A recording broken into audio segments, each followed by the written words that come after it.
We're going to take a look at 4 dividend stocks yielding 7 to 10%. Also take a look at substitutes to money market funds to get a higher yield. We're going to look at the risk to the stock market due to the election and inflation, so stay tuned. Thank you for watching. This is Richard with Wisdom Investor. Let's get right into the stocks that we talked about that are yielding 7 to 10%. These stocks are going to be in the energy sector. Now, the energy sector has definitely taken a hit to the downside, primarily due to the economy slowing down due to the virus. However, they still are yielding 7 to 10%. First thing that we're going to look at here is the XLA S&P 500 energy sector is made up of about 20 or 30 energy stocks. So if a person wanted to diversify themselves, they did not want to invest in just one individual stock, this is a good way to do it, and it's yielding 7.51%. A person could benefit from the yield at 7.5%, and then eventually these energy stocks are going to start moving back up, and then you would be able to benefit from the appreciation of the stock shares. Let's look at the top yielding stocks in the energy sector. CVX is Chevron Corporation yielding 7.25%. Exxon, XOM, also you can see the plunge down, had some type of recovery. However, energy shares have continued to drop. Now, if it continues to form a base here, it'd be a good place to be adding shares to this. Again, yield on this 10.62%.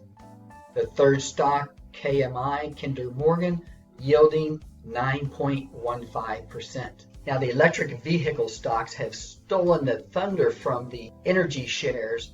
However, eventually these energy shares are going to bounce back. But we're looking at HAIL, which is a electric vehicle ETF, and you can see how it's really ballooned to the upside. Now, it's estimated that the electric vehicles are reducing some of the consumption of oil, but it's really minor compared to how many different industries where oil is used. Now, for those who are wanting to earn an interest off of money market funds have collapsed to practically zero. Let's look at the big picture though. We're looking at the TLT bond fund. Now, bonds have been moving higher, and this has caused interest rates to move lower. Now, since August, bond prices like the TLT 20 bond fund have been moving lower, and this is causing interest rates to start to creep higher. This increase higher on the yields and bonds moving lower has had a more dramatic effect on long-term bonds. If you own long-term bonds, you may see the value or the price moving lower as the interest rates have moved higher. Now, I mentioned that the money market funds are generating almost 0%. They haven't gone negative yet, but interest rates drop. That could drop money market funds to a negative yield. What we're going to look at here first is the double line low duration bond fund. It has a 30-day yield of 2.3%. The duration is 1.08 years. Let me explain the duration, what that means.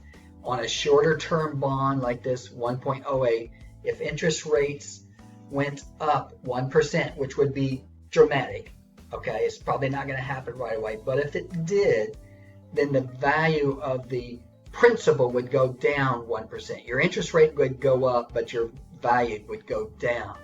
Now let's compare that to the TLT, which is a longer term.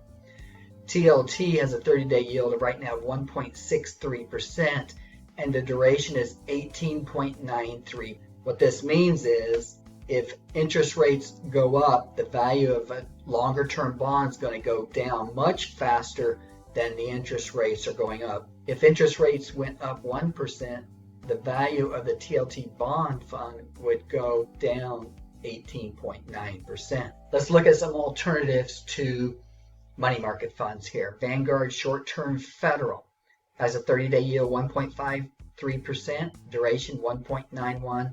Minimum investment is $3,000. For those who can invest $50,000 or more, the Vanguard Ultra Short-Term Bond Admiral Fund, which is paying 1.9% and has a duration of 0.91 years. So it has a lower duration than this other Vanguard fund. And it's also paying a higher yield, 1.9% versus 1.5%, but it does take more money to invest. I'm going to look at a couple other options.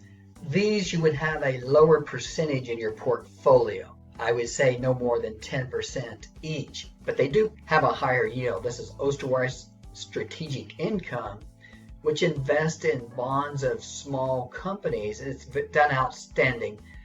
30-day yield is 4.26% and the duration 1.77. So that's a low duration there and a pretty good return. And then we have the Fidelity Floating Rate Fund, 30-day yield 4.33 and a duration 0.17 years.